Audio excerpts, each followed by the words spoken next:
everybody. Welcome to today's episode of the Fellows Forum podcast. Today, we have another episode of our Fellow of the Month series. And our Fellow of the Month, the first one of 2025, is Dr. Arthur Aung, who is a first-year Hematology Oncology Fellow at Zucker School of Medicine at Hofstra Northwell Health.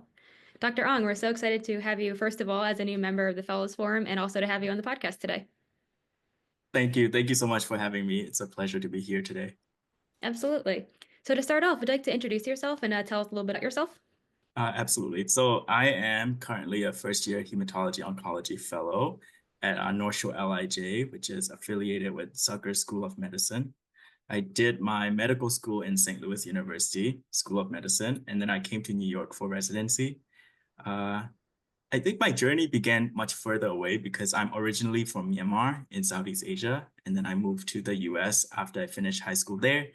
And that's really where my journey to medicine began. Amazing. So why did you decide to begin your journey in medicine, and why did you decide to become a physician? Yeah, it's a great question. So I think for me, when I was growing up in Myanmar, it was under a military regime. I think really was a very influential part of my life. I saw how limited access to like education, to healthcare and poverty affected people's lives. So from the beginning, I was interested in a career where I could make a difference. And then when I was in college, I was very drawn to to biomedical sciences. So I loved science. I was very privileged to work in a lab, but I don't think I had much of a feel for the project. We were actually working on microRNAs, looking at like degenerative disease and their role. It was quite abstract for me. And I was not particularly a patient person when it comes to bench work. So it just added to my frustration. But what really clicked with me was when I discovered genomics and biostatistics, especially learning like risk prediction modeling.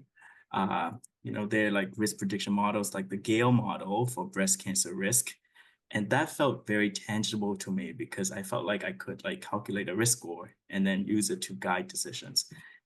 So, I kind of pivoted into actually to population health sciences. Initially, I was working on like clinical trials and then doing risk prediction modeling.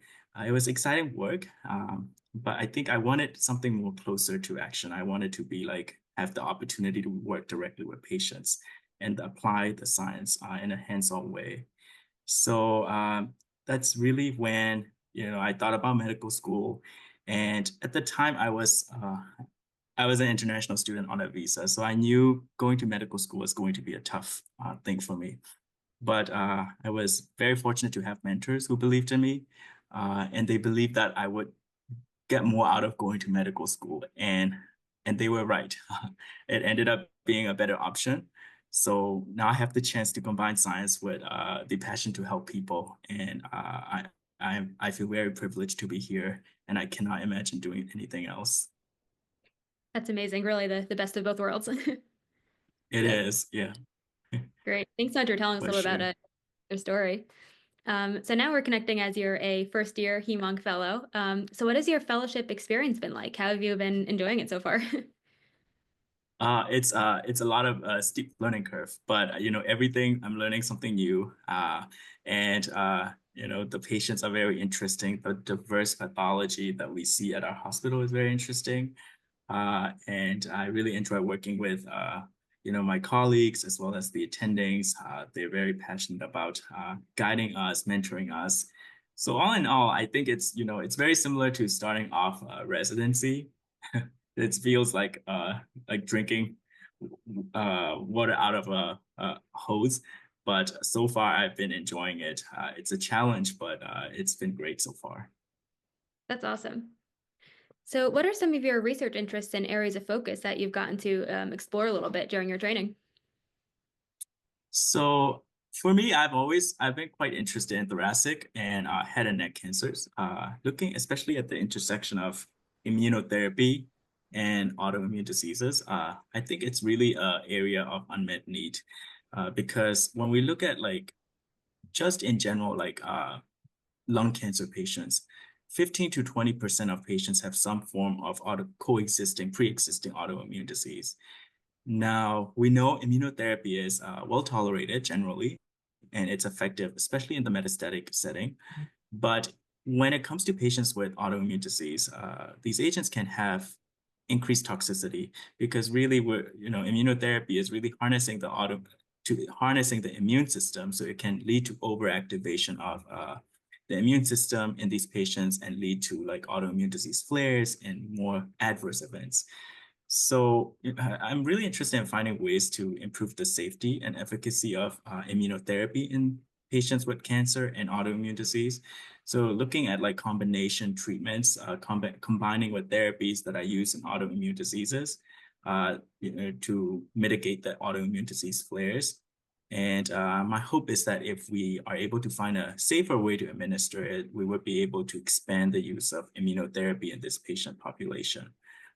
Hopefully bring the benefits to patients with autoimmune disease and cancer, so that they can benefit from these treatments as well. Awesome. It's really such an integral part of treatment and amazing work that you're doing to kind of research that and help to improve care for patients. Yeah, Um, absolutely. Thank you. so, as you continue your fellowship and continue exploring these research areas, what are some of the career directions you're hoping to pursue after your training? Great question. So I think that, I'd like to focus my career on thoracic and head and neck cancers. My ultimate goal is really to become a clinician investigator, where I could work on research and then also bring them to patients in the clinic. So hopefully I'm interested in staying in academia, uh, but also like very interested in teaching and also training future physicians as well. So those are my passions. Great. So, for those who are watching this interview, what advice would you give to medical students or residents who are considering pursuing Heme Fellowship, especially as in your journey, those who might be international medical graduates, or any advice that you have for them about as they look at different career options? Of course, yeah. I love this question because, you know, um, I went through the process. So it's always very helpful to talk to people who've gone through the process and share their journey, which was the case for me.